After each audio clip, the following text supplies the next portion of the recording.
Father's Chinese Opera. Father's Chinese Opera. Father was the band leader and composer of the Chinese opera in Hong Kong. Sometimes I sat on top of the instrument cases and watched the actors on stage. They sang high-pitched songs Father had written. They did flips and somersaults and pretended to fight all across the stage.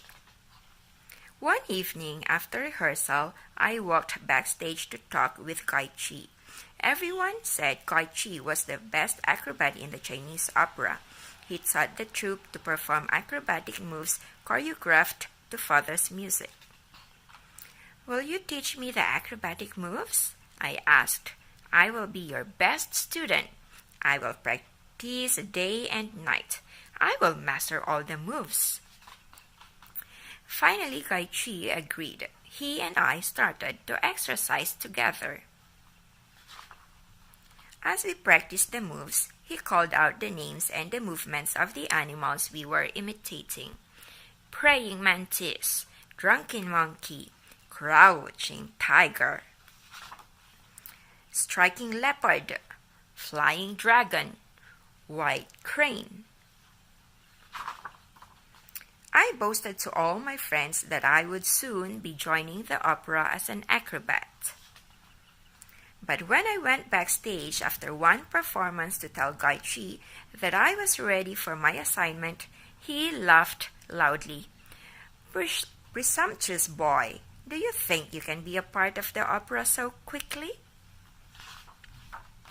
I ran from the tent all the way back to our apartment. I sat by the window and stared at the people on the street below. I felt Father touch my shoulder. He showed me a photograph of him holding an old Ewo case. That photograph was taken before my first audition in Guangzhou.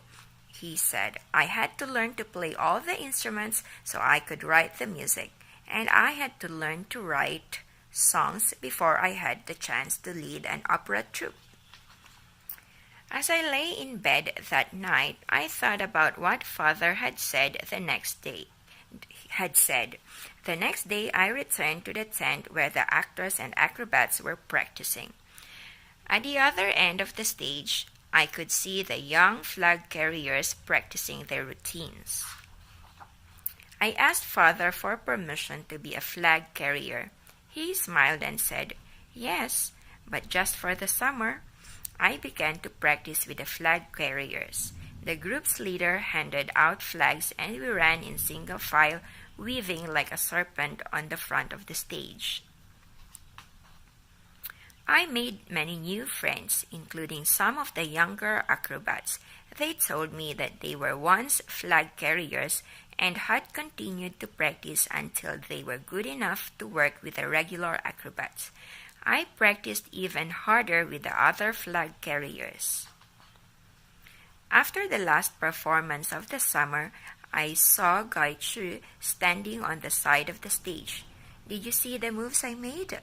I asked. Chi looked at the stage, then at me. "You are very good," he said. "Keep practicing and you will become the best acrobat in the opera." And that's the end. Father's Chinese Opera.